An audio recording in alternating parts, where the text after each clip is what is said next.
Olá, muito boa noite a todos. A Band realiza, a partir de agora, o debate entre os candidatos que disputam o segundo turno da eleição para o governo do Distrito Federal.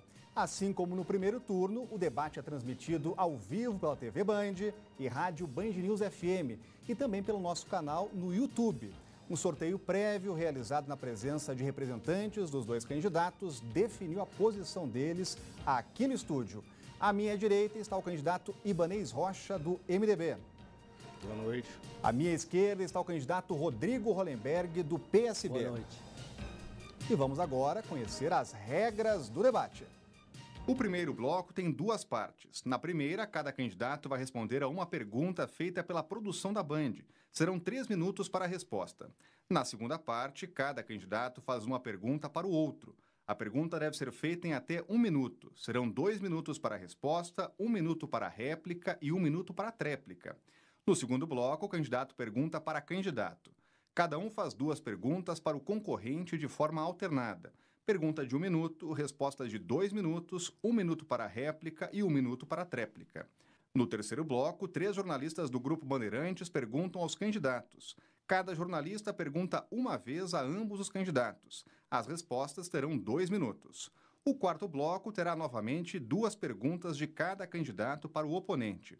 1 minuto para a pergunta, 2 minutos para a resposta, 1 minuto para a réplica, também 1 minuto para a tréplica. O quinto e último bloco também será dividido em 2 partes. Na primeira, cada candidato responde a uma pergunta da nossa produção, sorteada na hora pelo mediador do debate. Os candidatos terão 2 minutos para responder. Na sequência, os candidatos vão ter 3 minutos cada um para as considerações finais. E para iniciar o debate, os candidatos respondem a uma pergunta formulada pela produção da Band.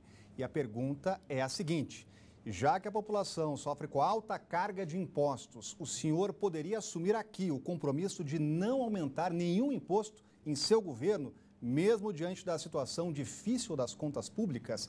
E ainda, vê a possibilidade de reduzir algum imposto? Qual seria o tributo?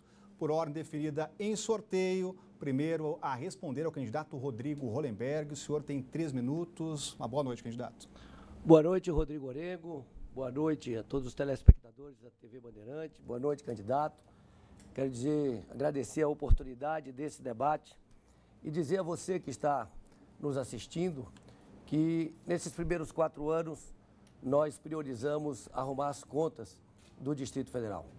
E hoje já podemos dizer que estamos numa situação infinitamente melhor do que estávamos no início do nosso governo. E agora, no próximo governo, a prioridade é o desenvolvimento econômico com a geração de empregos e a distribuição de renda. Nesse ponto específico, nós temos um compromisso não apenas de não aumentar impostos, mas de reduzir aqueles impostos que, trabalhando de forma articulada com o setor produtivo, não comprometa significativamente a nossa arrecadação, mas que possa contribuir para a geração de empregos e para o fortalecimento das micro e pequenas empresas, especialmente o diferencial de alíquota de 5%, que beneficia as micro e pequenas empresas do Distrito Federal.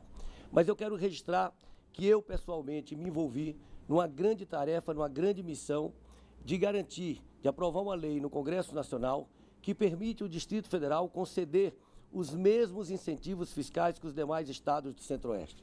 Ao longo dos anos, nós perdemos centenas de empresas que saíram do Distrito Federal, bilhões em arrecadação e milhares de empregos também. E agora o Distrito Federal pode oferecer as mesmas condições de Goiás e, portanto, empresas que saíram podem voltar, empresas que estavam pretendendo expandir seus negócios e estavam esperando poderão fazê-lo, e outras empresas que estavam pensando em sair do Distrito Federal não vão sair mais. Nós teremos uma economia em Brasília antes da aprovação dessa lei e outra economia antes da aprovação dessa lei. Portanto, posso aqui sim assumir esse compromisso de que nós não aumentaremos impostos e vamos focar na geração de empregos, na distribuição de renda e na melhoria da qualidade de vida da nossa população.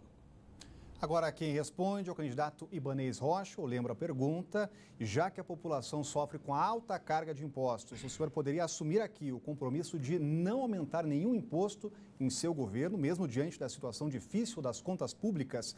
E ainda, vê a possibilidade de reduzir algum imposto e qual seria esse tributo? Candidato Ibanez, muito boa noite. Boa noite, Rodrigo. Boa noite, Orengo. Eu quero deixar bem claro que, em primeiro lugar, estou muito feliz com a cobertura da imprensa do Distrito Federal. É uma possibilidade muito grande de debater os temas da cidade e a Band tem cumprido esse compromisso, tanto aqui na emissora quanto no rádio. Então, vocês estão de parabéns, toda a imprensa do Distrito Federal. Agradecer aos eleitores que têm nos acolhido de forma muito carinhosa durante todo esse período da campanha e aos meus adversários, que propiciaram a mim esse embate maravilhoso que tem me permitido crescer no Distrito Federal do ponto de vista de cidadão dessa cidade, que gosta de Brasília, que ama essa cidade e que quer ver ela cada vez melhor. Bom, em relação a tributos, eu tenho deixado bem claro, desde a primeira vez que eu estive aqui no debate da Band, de boa saudade que eu tenho daquele debate, que foi aquele que me colocou no cenário político como uma pessoa que veio para debater propostas, dizer que desde aquele momento eu sou muito claro no sentido de que o aumento de tributos ele gera a inadimplência do cidadão. Então, no nosso governo não haverá aumento de tributos, não haverá qualquer aumento de carga tributária durante todo o período, durante os 4 anos. E nós queremos, de forma muito clara, incentivar o nosso empresariado para que ele volte a empregar no Distrito Federal. E temos algumas propostas que têm sido debatidas, inclusive no âmbito já de congressistas, caso venhamos a vencer, criando uma região metropolitana de verdade, acabando com essa história do entorno, da rede, propiciando assim que a gente acabe com os limites, com essas divisas que separam Goiás do Distrito Federal. E queremos também criar uma área de livre comércio aqui no âmbito do Distrito Federal, possibilitando que ele cumpra a sua função, que foi a função que o JK sempre sonhou, que é a função de fazer com que o Distrito Federal se torne um polo de integração com o Norte e com o Nordeste. E assim as nossas empresas vão voltar a crescer. E eu tenho dito para muitos, eu sou advogado, que eu quero ser, sim, advogado das empresas do Distrito Federal, ajudando na liberação de alvarás, cuidando dos habites daqueles prédios que são construídos, lembrando que todas as empresas que estão aqui, elas merecem, sim, um tratamento diferenciado, mas um tratamento diferenciado para o governo, pelo governo. E digo mais uma coisa, nós não podemos ter esperança quando me perguntam se novos empresários virão para o Distrito Federal, eles só virão se o empresariado que ainda está aqui for bem tratado. Então, nós vamos cuidar de resolver o problema que existe do PRODEF, que hoje eles tratam de vítimas do PRODEF, queremos cuidar das nossas áreas de desenvolvimento econômico e vamos desenvolver o nosso polo JK.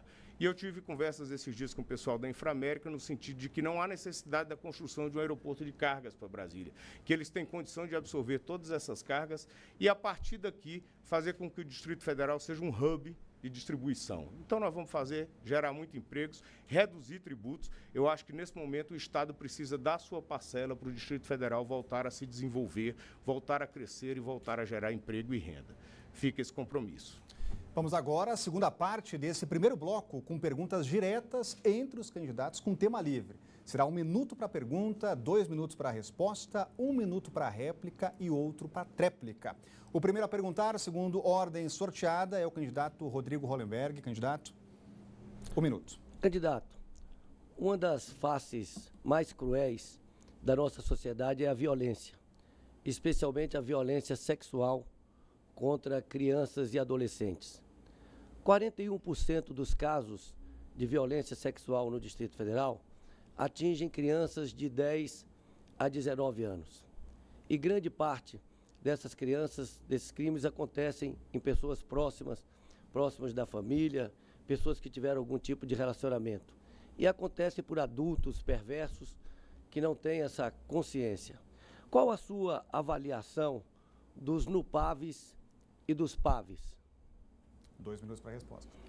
Bom, Hollenberg, realmente essa é uma grande preocupação. Nós temos consciência de que a violência no Distrito Federal ela é crescente, principalmente no que diz respeito ao ambiente familiar. Isso vem também, além da falta de informação, ela vem da falta de emprego também e dessa violência que está corrente no Distrito Federal e quase todo o país. Isso não é culpa só do seu governo, é culpa de uma política que falta incentivos à população para ter assistência social. Eu acho que nós temos aí uma avaliação negativa no que diz respeito a esses 2 programas, porque, infelizmente, eles continuam não atendendo a população como deveriam. E isso acontece também na área de defesa das mulheres. Nós temos hoje aqui no Distrito Federal delegacias das mulheres que não foram abertas. Se uma mulher for violentada hoje na Ceilândia, ela tem que pegar um ônibus para vir ao plano piloto. E eu acho que nós temos que incentivar cada vez mais acabar com essa violência no que diz respeito a crianças e adolescentes e principalmente também no que diz respeito às mulheres. E temos que tratar de forma muito especial as nossas famílias. A família no Distrito Federal, por conta do desemprego, por conta da ausência de assistência, por conta da dificuldade na educação, por conta da formação profissional, ela vem sofrendo muito. E é por isso que no nosso governo nós vamos trabalhar junto às igrejas, vamos trabalhar junto às famílias, vamos desenvolver todos esses núcleos, vamos trazer todo o terceiro setor para que a gente possa acolher as nossas crianças, os nossos adolescentes, as pessoas que mais necessitam. E eu acho que não tem crime mais hediondo do que a violência contra uma criança, em especial a violência sexual contra aqueles que não têm condições de se defender. Eu acho que é por isso que nós temos que ter uma atenção muito grande sobre a família, muito grande sobre as pessoas, a favor da mulher, para que a mulher possa denunciar. Nós temos casos inúmeros, e eu já recebi, como presidente da Ordem, muitas denúncias nesse sentido, de que a própria mãe, mesmo desconfiando, mas na dependência econômica, continua aceitando esse tipo de violência. Então, eu acho que nós temos que desenvolver ainda mais esses programas para poder dar assistência e proteção às nossas crianças. 1 minuto para a réplica. Eu queria dizer a você que nos assiste que é muito triste e deixa a gente indignado saber que tem homens perversos, que tem pessoas que conseguem, têm coragem de fazer um mal tão grande para as nossas crianças. E percebo que o candidato não conhece, não sabe o que são os NUPAVs e os PAVs. E eu vou lhe dizer, nós temos aqui no Distrito Federal um programa de pesquisa, de assistência e de vigilância que é exemplo para o Brasil. Brasília tem uma rede de proteção à violência contra a mulher que é a maior do Brasil. Nós recebemos 2 prêmios, recebemos o prêmio Neide Castanho e recebemos um outro prêmio, exatamente porque esses núcleos de atendimento à violência contra a mulher existem em todos os hospitais da rede pública, em 2 policlínicas e também numa maternidade. E nós temos que combater de forma rigorosa, fazendo com que as pessoas que fazem esse tipo de agressão possam ser punidas e acolher com afeto, com carinho, essas crianças que precisam da nossa proteção. 1 minuto para a tréplica. Bom, Rodrigo, eu desconheço esse programa tão belo que você diz que faz. Eu acho que a cidade está muito clara, as mulheres do Distrito Federal não se sentem protegidas, as crianças também não se sentem protegidas, tanto que nós tivemos aí um índice alarmante de feminicídios no Distrito Federal. E a atenção que o seu governo deu às mulheres, ela deixa bem claro, fica bem claro que a desatenção, não é nem atenção, quando você fecha a Casa da Mulher, que foi inaugurada pela ministra Carmen Lúcia aqui no Distrito Federal. Então não existe esse atendimento que você faz referência. Eu espero sim que você ainda no governo possa reabrir a Casa da Mulher Brasileira, possa reabrir a delegacia de Ceilândia, que você prometeu, a Delegacia da Mulher, para que realmente as mulheres e as crianças no nosso Distrito Federal tenham essa segurança que só você consegue propagar. Eu tenho muita esperança de que você, com essa caneta que você carrega, faça mais pelas nossas crianças e mais pelas nossas mulheres. Agora o candidato a fazer a pergunta é justamente Ibanez Rocha. 1 minuto, candidato. Governador, eu vou insistir novamente na pergunta sobre o Instituto Hospital de Base. Eu gostaria que o senhor explicasse esse instituto, mas não com os números que o senhor revela, porque a população está cansada desses números, porque ela vê que não é real.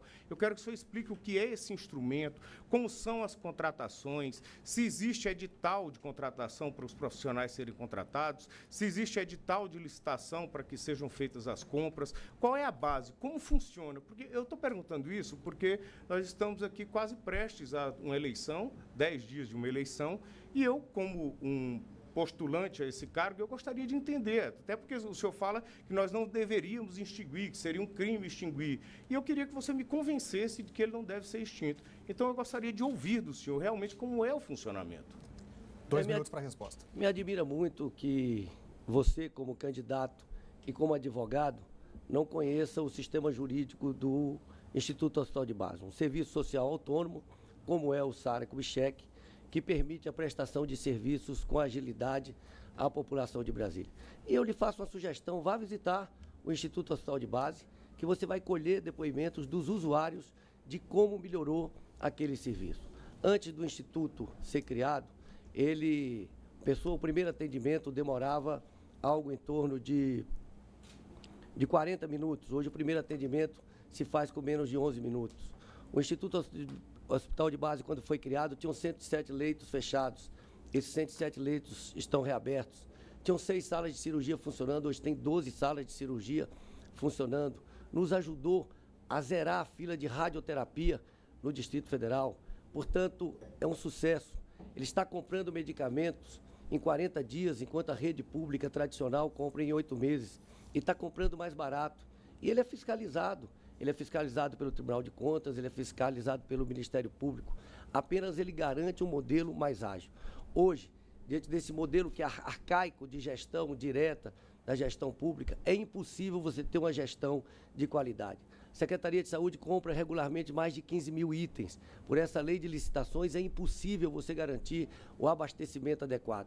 E veja a diferença que hoje você tem do próprio Instituto Hospital de Base e dos demais hospitais da rede pública, que a gente reconhece que tem problemas porque o modelo é arcaico. Veja o nível de absenteísmo que nós temos no modelo tradicional e veja que nós temos no Instituto Hospital de Base, é muito menor, é infinitamente menor.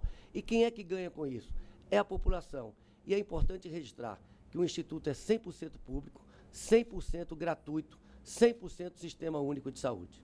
1 minuto para a réplica. Bom, mais uma vez, eu tentei que ele explicasse o que é o Instituto Hospital de Base e dessa vez você conseguiu responder pelo menos uma coisa, Rodrigo. É que o Instituto Hospital de Base não segue a legislação. Ele compra sem licitação pública e ele não faz concurso público nem seleção pública para contratar. Aí fica fácil, você contrata o profissional da maneira que você quer, pagando o valor que você acha que deve, você faz a compra pública no local onde você escolhe, com prazo de entrega que eles querem, paga a quem você quer. Então, esse modelo que não segue leis é um modelo que eu prefiro não seguir. Se for esse o modelo, e é o que está colocado na sentença da Justiça do Trabalho, de que a contratação sem a seleção pública, sem a seleção fiscalizada, esse modelo realmente eu não quero no meu governo, caso eu venha a ser eleito no dia 28. Eu quero um sistema único de saúde público, voltado para a sociedade e fiscalizado e seguindo a legislação. Eu acho que com gestão nós vamos conseguir fazer isso. 1 minuto para a tréplica. Será que o candidato acha que o Sara Kubitschek é um sistema ilegal? Pois o Sara também é um sistema social autônomo, compra e contrata da mesma forma que compra e contrata o Instituto Hospital de Base. O que me admira, candidato, é que você defende o interesse dos sindicatos. Aliás, você ganhou muito dinheiro advogando para os sindicatos. Você não defende o interesse da população. Porque se você perguntar à população o que ela quer um atendimento rápido, ela quer que tenha médico quando ela precisa, e ela quer, e sabendo que ele é 100% público e 100% gratuito. O Instituto Hospital de Base é uma ideia tão positiva, não tenho dúvida que vai servir de referência para o Brasil, que ele acaba com esse debate das organizações sociais, se é terceirização, se é privatização, não é.